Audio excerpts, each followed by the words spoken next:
Hey everyone, Dan's Video Reviews here. I'm Dan, and today I'm going to be reviewing Kong Skull Island. Now, I was greatly looking forward to Kong Skull Island. It was actually in my top 10 most anticipated movies of the year. And unfortunately, coming out of this movie, it's sort of a mixed bag. Let's start with the pros of the movie, though. One of the big pros was the action. Now, with the action, it definitely was a engrossing action. The wide shots of it definitely made you, see the scale of Kong and the other creatures on Skull Island. And it sucked you in and you just wanted to watch more of the action sequences.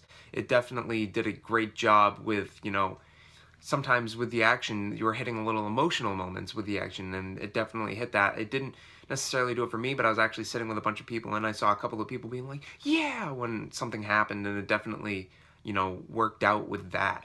Another great part of the movie was the cinematography. As I said, I was sitting there watching it with multiple people, and when a really good shot happened, I actually was surprised enough to turn to my friend and say, wow, that was a really good shot. It definitely was able to, as I said with the action, get you engrossed into it and kind of make you want to watch more because those shots were just so well done. There were a couple of color palette choices that when I thought about it, it was kind of weird and didn't really make sense, but those happened kind of early on in the movie, and so as you got on, you kind of forgot about what happened earlier. Another great moment of this is the lore in the world. I mean, just that world of Skull Island is so intriguing to me because it's just this place that's out of the realm of people, and just sitting there and watching it, you're just kind of just fascinated about what's there, what could be there, kind of almost like if this happened in real life, like this would be such an interesting thing to go and, I wouldn't say see because it's very dangerous, but definitely something very interesting to explore upon. Coming out of the movie, I mean, this is probably one of the best compliments for it. I walked out and I was enjoying my time. I had really, coming out of the movie, forgotten about the flaws of it and just kind of focused on, the really positive parts, which, made me want to see more of these movies. And after sitting down, I see all the flaws in the movie, but just coming out of that for that brief moment, I was just kind of buzzing about just the action sequences and everything like that. Now, this movie definitely wasn't perfect.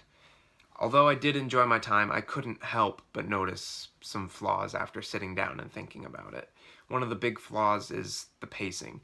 It took forever to get to Skull Island, and then once it did, it kind of brushed through everything just to get to the different action sequences. I think that it should have taken less time to get to the island, maybe, started with the ship heading to the island and then kind of explaining more as things go on.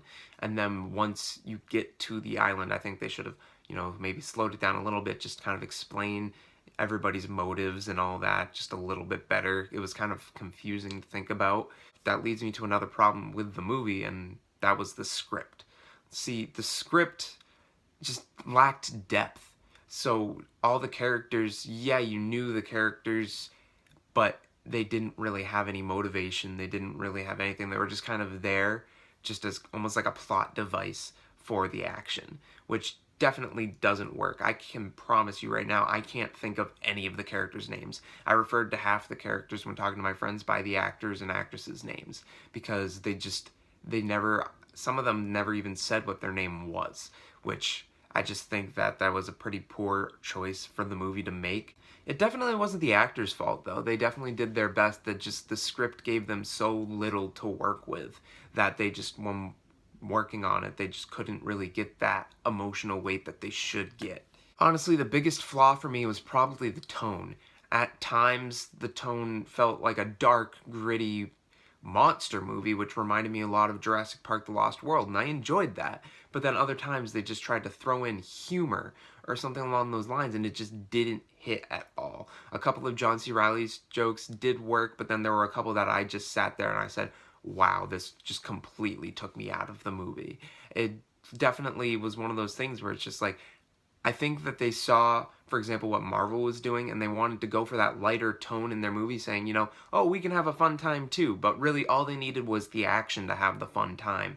They could have just stuck with the action, just kept it a very serious tone, and it would have been a lot better of a movie. You wouldn't have had to try to shoehorn in that comedy, which oftentimes fell flat. It was just one of those things where it just threw off your tone and you didn't really know what to expect for a tone of the movie because of that. You're like, am I supposed to have a comedy of a movie? or am I supposed to be watching this dark monster movie? It was definitely trying to go for two movies at the same time, and it just felt really weird. Another part of that just kind of added to that was the soundtrack. The soundtrack, although it had good songs, it just they threw it in at the most random spots where they would just have that song and it just didn't match anything that was happening in the movie. You could have this really, uh, high-spirited song because it's the 70s and there was rock and roll and everybody really loved it, but it just was matching in a time where it was like a monster was destroying things and it just didn't add up, and it just definitely detracted from the movie. So this movie had a lot of flaws, but I did walk out of it enjoying my time. Now, I can't ignore the glaring problems of this movie though, and I have to give it a solid 5 out of 10.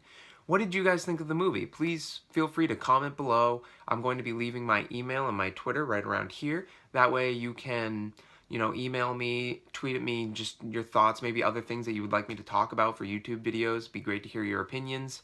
Feel free to like, subscribe, share this video with your friends. Get the word out about this. And as always, thank you very much for watching my movie. Hope you all have a great day.